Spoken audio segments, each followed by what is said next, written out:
How is it going, guys? Malagant here. So Season 2, Season of Blood, the teaser and the trailer has been dropped yesterday by Blizzard in Gamescom.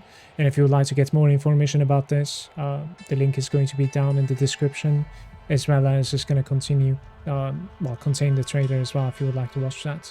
Simply put, it's going to introduce 5 endgame bosses, so a little bit of like more endgame content. It will be possible for you to target farm uniques and duper uniques as well. Let's see how that's going to affect. It's been asked for quite a bit by the community. The renown rewards are now going to be permanent. So the Paragon points, including the Paragon points and obol cap upgrades and the skill points, everything is going to be now permanent. Season of Blood is going to be introducing status effects updates, as well as elemental resistances, vulnerable, overpower, and critical strike damage. So there's going to be quite a bit of like balance changes in there. I'm guessing this is going to be taking things like the vampire powers that are going to be coming within the season into effect, and it will balance around that. But I would like to ask from Blizzard to remember their Eternal Realm players as well. The Season 1 patch actually, in my opinion, hurt the Eternal players the most. And Diablo 4 has a massive amount of player base. And some of them, in my opinion, considerable amounts of them, are not really caring about the seasonal gameplay all that much. Especially since they're not necessarily done with their Eternal character or the game, they feel like. Maybe they don't even see a point. Perhaps they will in the future. So obviously, as this is continuing, I would say that like you are kind of responsible of like keeping the Eternal a fun experience for everybody as well. Perhaps consider having like 2 different balance case scenarios where, you know, while season is sort of balanced around the vampire powers or malignant hearts or whatever is going to be coming next, Eternal should be sort of like balanced as well, so that like everybody has a strong character over there too. Just an input by me. So gem and stash is going to be updated as well. Gems are no longer taking up inventory space, and stash can be searched and filtered as well. Hopefully there's going to be more updates over this. This is obviously a welcome change too. Now in this video I don't really want to be talking more about like Season 2, because it would be just a speculation.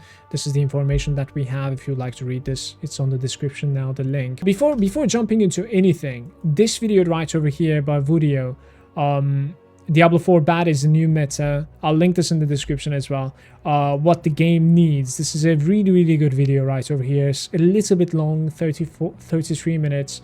And if you have time to watch it, please do. It gives very good input into what should be changing and what is frustrating in Diablo 4 and what should be the priority of, like, you know, the approach of the developers.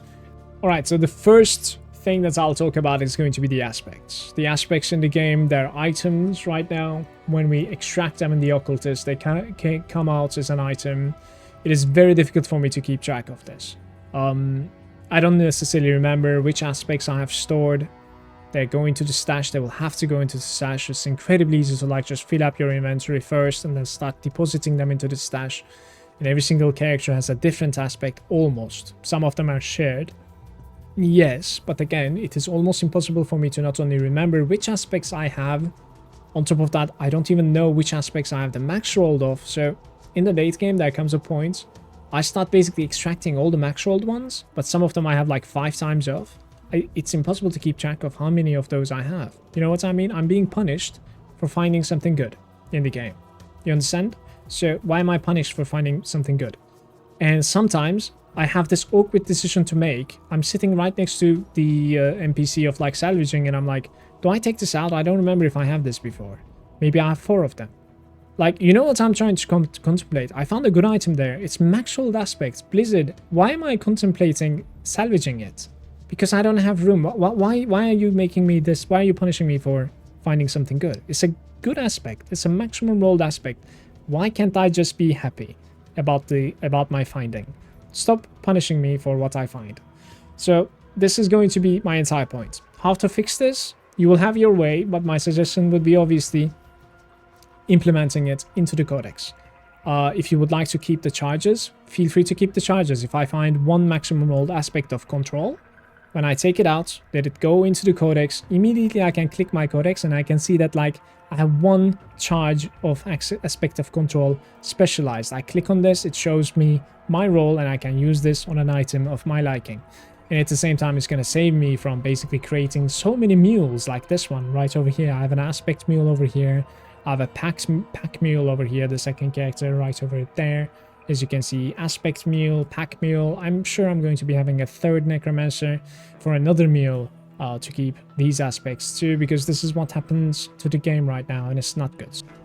The second topic that I'm going to be talking about is going to be the Enchanter. Yes, you know it. I am sure Blizzard has received insane amounts of feedback when it comes to Enchanter, how enchanting an item and changing an affix, replacing an affix to something else is very frustrating. It is difficult to find something good. It is difficult to find a better role, almost impossible in certain cases, and at the same time, how expensive it is, right? So this has been said multiple times. You hear me. Great. What I'm going to be doing in this video is that I'm going to be creating a scenario which is, in my opinion, happening really often, actually. I would like you to understand this, and I'm very scared of this, and it really hinders my experience while playing in the end game. So around like level 70, 80, we find very decent items to our characters. Most of the time, this is kind of true for every single character out there. I have leveled countless characters so far, and around like level 60, 70, you know, latest 75-ish, I start finding very decent items, and my character becomes very strong. So like most of my affixes are like either the stuff that I almost want, or, you know, they're what I want, but they're not really the maximum rolled versions. Then comes the frustrating part of the game, where we are never almost finding any upgrades.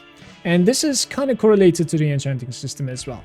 This might be okay, by the way, don't get me wrong. If this is your design, it is completely fine. What I'm against is the system right now in the game is punishing me, again, just like the aspects, for finding a good item. Now, I'll give an example to this, and again, I would like to reiterate the fact that, like, this is not even an exaggeration, and this is what happens most of the time. I would like you to understand this. Let's say that I have gloves, very simply put. I have attack speed, crit strike chance, I have lucky hit chance, and I have the skill that I need on them, let's say Bone Spear. So let's even make this item better. Bone Spear 4, crit strike chance 5%, attack speed 11%, lucky hit chance 12%. These are my gloves, okay? Let's assume that for a second. Then I find an upgrade on the floor, yellow item, obviously rare item. I pick them up, I mouse over them, and it says maximum attack speed, maximum Bone Spear, maximum crit strike chance. And I'm like, oh my god, this is insane. This might be this. So I'm happy for finding something good, right? I go to the Enchanter. I'm going to be replacing the last roll to perhaps another useful skill, or to perhaps lucky hit chance, right? So they will need to like overpower the gloves that I'm wearing. My gloves were kind of mediocre because they had low crit strike chance roll. Perhaps they had like one less Bone Spear roll. You get what I'm trying to say. So the Enchanter will need to give me a mediocre roll of lucky hit chance. But most often what happens is that I need you to understand he does not only give it to me, but I end up spending about like 50 million gold on it. So what happened then? Like why? I spent 50 million on an item that I found on the floor that I thought was best in slot. Not only I still cannot use it, and this is most of the time what is going on, especially with the accessory, the rings and necklace. You find an item, you're incredibly happy about it, you're like, this is insane. You go to the Enchanter, you just need something mediocre to roll, and it never rolls. You don't. And it just never does it. And the weird part is like, this is fine. Like if you don't want, like if you want to like sort of have a gambling side of thing, okay. But why am I being punished for the item that I found I was happy for, and I still cannot use it? So I'm stuck with the same gloves that I'm using. I spent 50 million gold for an item that I still cannot use. They're completely worthless. And this happens 80% of the time in the late game. So around like level 75, we have mediocre items. We're searching for upgrades. Most of the upgrades that I thought they were upgrades, they won't be upgrades. Not only that, but they will bait me into spending most of my gold. I'll be completely broke and I'll just like drop them onto the floor out of frustration. This has happened countless times, and I'm pretty sure I'm not the only one. Now, some smartass can tell me, why are you spending so much gold on an item that you're not going to be able to use? How am I supposed to get upgrades otherwise? Like, I know which affixes I want on certain items. You know, this is kind of like how the game is pushing me into those items. That's what I have to do to be able to get those items. Like, do I need to be going for... You know, there's a lot of frustration, and the most important point that I need to be making, in my opinion, is the fact that, like, I am being punished again for finding something good on the floor, and then it is still very likely that I won't be able to use it, even though I have paid a really big price for it. You know what I mean? It's very, very likely that I won't be able to use it, and I've spent the gold for nothing. It's a complete waste. I feel like all this, like, wasted time, wasted gold, it takes quite a while to, like, farm that much gold for a self-found character, and at the same time, you know, crazy amounts of disappointment and frustration on top of it as well. So the itemization is being affected quite a lot because of, like, how the enchanting system is set into the game and how it is implemented. So I think enchanting system needs to be really revamped. Something needs to be done. I would like to say one last thing. I would be okay for enchanting to be hard. I would be okay for enchanting to be disappointing. I just don't want to be punished for finding something good on the floor. That is, in my opinion, the most important thing for me. The item should be at the very least usable. You know what I'm trying to say? If I decide to, like, commit into an item, it should be at the very least usable at the end. Maybe, you know, maybe it might be something not as good as I thought it would be, because there's a little bit of, like, RNG factor in between.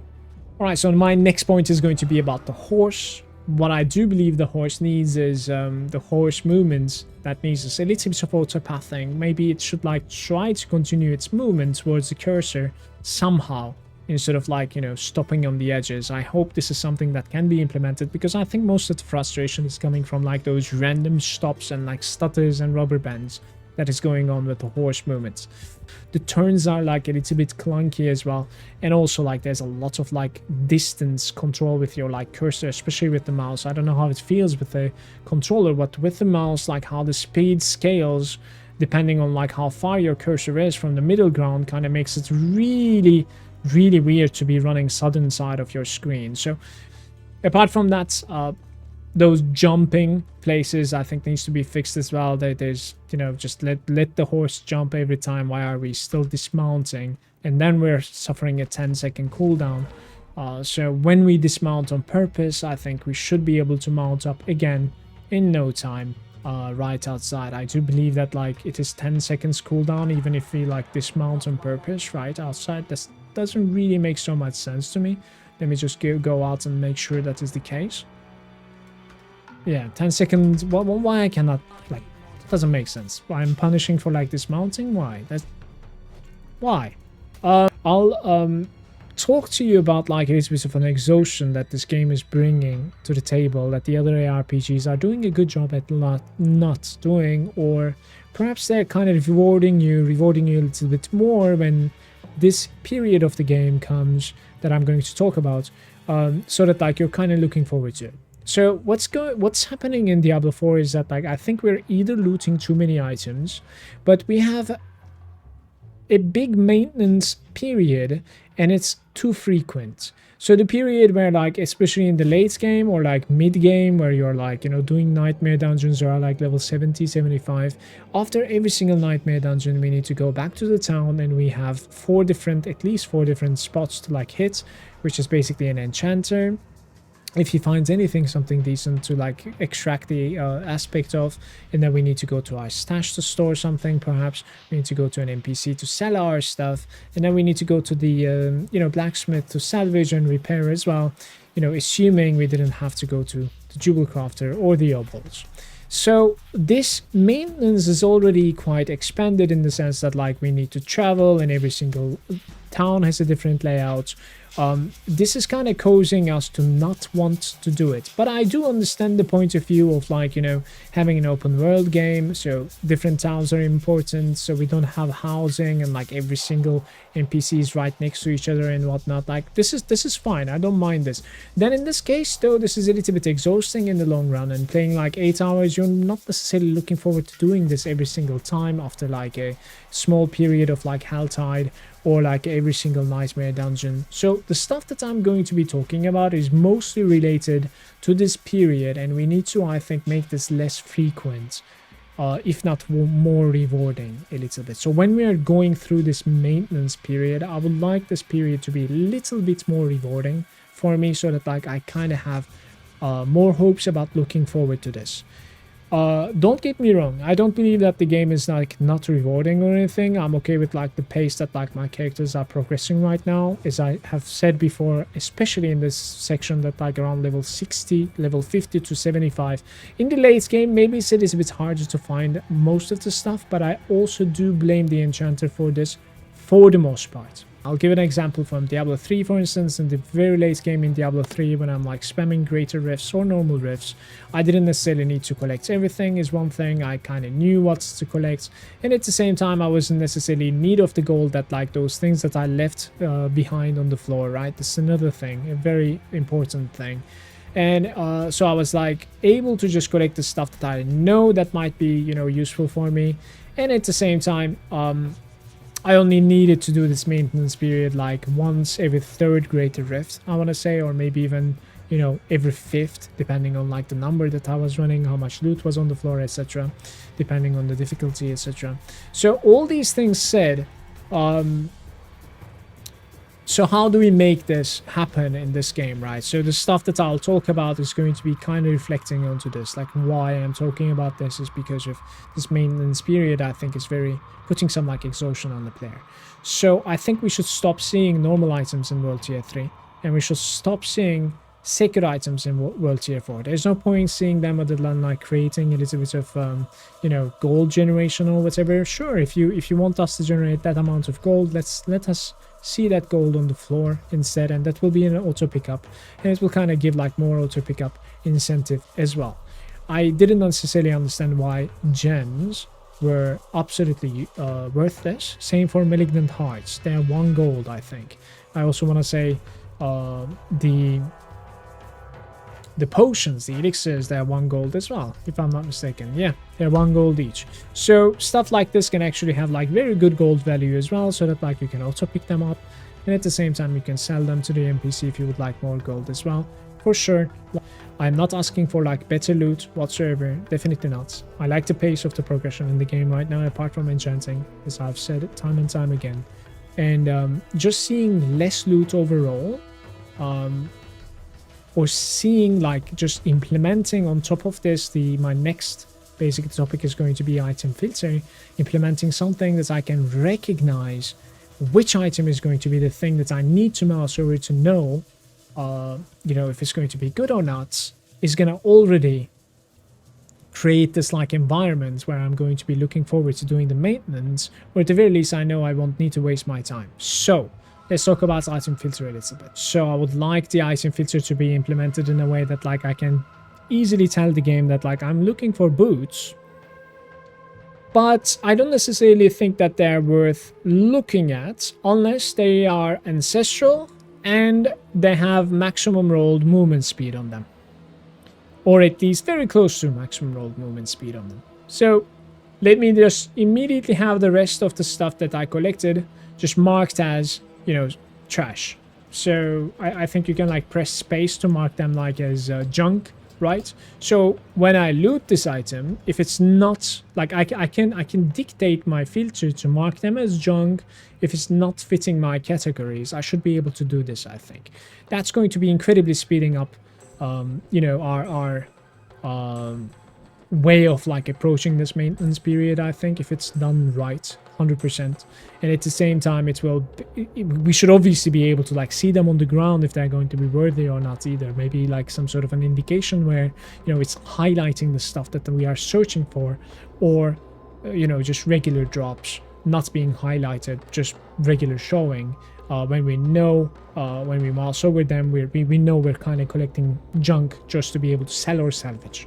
We should be able to tell, hide this, junk this, you know, highlight this, change the color of this, you know, show me like this rare aspect, etc. Like, you know what I'm trying to say. It should be like very intuitive and like crazy, something that we can, you know, work on quite a bit, definitely. All right, so we're going to be talking about Paragon Board next, and most of my problems are like just these tags. It should be a search bar instead, and apart from that, we should be able to just right-click any node that of our choosing, right-click. So like we want to remove any node of our choosing, and there should be a pop-up saying you're about to remove, I don't know. Let's see, 1, 2, 3, 4, 5, 1, 2. So that is 7 nodes. When I right-click this in the game, there should be a pop-up saying, you're about to remove 7 Paragon nodes. Continue. Question mark. Yes, you remove that. You right-click here. You're about to remove a board. Continue. Question mark. Yes. You know, this is how it should be implemented. Hands down. I don't even know why it's the way it is, that I have to like 300 times right-click to like respec the entire thing. And there should obviously be refund all button over here as well. If you would like to improve and make it a good system, what it is missing on top of this is the fact that, like, as I said, it needs this search bar and it needs a guidance. So to make a good guidance, what you can do is temporary build. So what you can do is like you can let us, instead of like committing immediately when we left click, you can let us see what we are building up on the right hand side, just like over here, for instance. Like I can see how much strength I'm accumulating, how much intelligence. Let me see everything that I'm accumulating on the right hand side, and let this entire Paragon board be temporary. As I build it up, let me template it. So template 1, I click on it, and then it shows me my design, and it shows me how much crit rating, how much damage reduction, how much strength, how much intelligence, how many points I've spent doing this, everything, all the information that I need on the right side. Okay, template 1, commit to it. This is the gold cost. Okay, commit. Second template, I make it. The character is not gaining these stats because it's just a template. It shows me strength, intelligence, it shows me the attack power I gain, it shows me the defenses I gain, it shows me the crit strike chance. Incredible quality of life, because I'll be able to play and I'll be able to see a better pathing, and I'll be able to basically compare the two templates without committing the gold and having the frustration of turning back. My next point is going to be something very small. Right now, I must say that like teleporting into Nightmare Dungeons was one of the better designs compared to before, where I had to like run into a Nightmare Dungeon. But it is very awkward that like we need to go through 2 loading screens. We're already like, my only purpose of teleporting into a Nightmare Dungeon is to teleport into the Nightmare Dungeon. Why am I going through the first loading screen of my like game, loading in that area first, and then I need to go in once again, and then my game is loading the Nightmare Dungeon itself. So 2 loading screens right now. Please work on making it just 1 loading screen so that like we can just load into the Nightmare Dungeon. Some extra stuff that I want to talk about is recent patch where experience has been changed, especially for the outer world, where it's like staying behind levels. After level 75 you'll be 76 and the world still stays 75 until you are 81. When you're 81 it's 76, so like 5 levels below rewards you like so much less experience than a equal level would.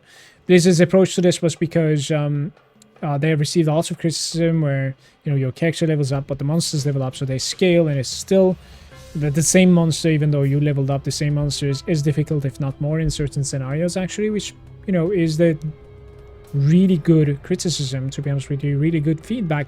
But the fix kind of made it so that like it's not the best fix, because it made it so that like it kind of kills the old content. I think is my going to be point here that I want to make. So right now in the game, we start the game, we have like open world events, we have dungeons that we could run, we can do side quests, we can do so much exploration. Very good. Some people will say that the most effective way is to run a stronghold back to back to back to back. Okay, then you go ahead and do it. Completely fine. But the bracket opened up so much now that like at the very least level 75, it is not worth doing anything in the world anymore. It is very, very punishing. So that bracket needs to close again, at the very least when it comes to the experience. So you could still have the scaling fixed, but still have the open world relevant. So instead of introducing these like new things that a player can do, such as like Helltide, instead of taking the old one away, let the old one stay relevant as well, please. That would be my feedback 100% right now, because right now in the game after level 75, there's absolutely no point doing anything in the open world. I actually really enjoy Helltide, and it's such an amazing design in my opinion. Really kudos to Blizzard on that one. It's a well-designed open world event, and it doesn't, even though like it doesn't feel like, oh, you're missing a Helltide, so it maintains that feeling. At the same time, it kind of maintains the feeling that, oh, it maintains Helltide is coming, perhaps like we should join. You know what I mean? So both of things are true at the same time. It's a very hard design to pull off. The same thing, if you can manage to pull this off on like world events, world bosses, legions as well, it would be amazing. 100% amazing. But for the future content of Blizzard, I think following the steps of, for the open world, following the steps of Helltide is the way to go. And the incentive is just good loot, good fun. It doesn't need to be something unique in my opinion, honestly. Like, so I will connect this to the instanced future content as well. And I'll tell you something that's like really awkward actually, but you know, RPGs has been there for some time. Now, Diablo clones, if you even want to say it. There are so many good titles, you know, like apart from like Diablo, obviously, we have Grim Dawn, we have Path of Exile, we have Titan Quest, you know, Incredible Adventures of Van Helsing, we have obviously Torchlight, and some more, in fact, that I'm not going to mention. And every single one of these games, you know, they have something that they have taken from each other and at the same time improved on. They have like some unique stuff. Last Epoch, of course, I forgot about it, excuse me. Incredible crafting design and itemization. Really so much fun crafting in that game. But what I'm trying to say is like some stuff has been figured out. And Diablo 4 has a good future here and an incredibly good base. When we are adding things on top of this, it doesn't necessarily need to be crazy innovative, I think is the word. It doesn't need to be doing something crazy new with something unique and at the same time offering something unique that the game already didn't have. You know what I mean? It can just be something very simple and good fun. So that being said, you can look at the rifts from Diablo 3. You can make them a little bit bigger for Diablo 4. You don't have to call them rifts or like time traveling. You don't have to call us Nephilims, right? Just can be just an endless dungeon. This is very simple. It's something that has been done so many times, so many mods out there for single player games for endless type of dungeons, and it would be incredibly good fun. What is the incentive to do? Just regular experience and regular loot inside.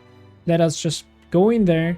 You know the feeling this game has when you find a butcher just running at you out of nowhere and saying, you know, fresh meat. It's such an awesome feeling, right? It's exactly the same feeling, just duplicated for a well-randomized Blizzard brackets here. Please, no objectives inside, okay? No, absolutely no objectives, Blizzard. Please. No, don't put people hanging on the sticks. Make me try to save them. Don't try to hunt me for skulls around. Don't try to, you know, make me hunt for every single monster in the location. Don't let me like interact with the valves and the wheels or whatever they're called. Just no objectives. Just let me chill in a dungeon, you know, with my friends if I want to. We spread out or we stick together and we don't know what's coming, you know. I'm not talking about an arena style either. This is another example, by the way. Arena can be another thing. But yeah, like, so we just chill in a dungeon, like completely randomized. We don't even know what is, you know, coming in the fog of war when we explore that way or when we take this door. It can be very big. It can be any boss. You know what I mean? It can be a boss inside that room. It can be a butcher running towards the left or like a Rendariel coming from the right. It can be a goblin on the corner. So literally anything. And there's nothing unique to hunt. It is just good loot, you know, all around good loot. And a continuous design without, you know, too much maintenance period that is necessary.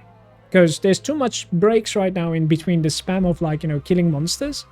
I think that needs to be much more less frequent and just much more, you know, killing and playing the game 100%. That's the future content that I think should be focused, especially when it comes to like instanced content. It doesn't need to be something unique or like groundbreaking or innovative, something that, you know, developers will need to come out with. Oh my god, let's think about something crazy, good fun for... I think most of the stuff have already been figured out, and players would be incredibly welcoming for certain things.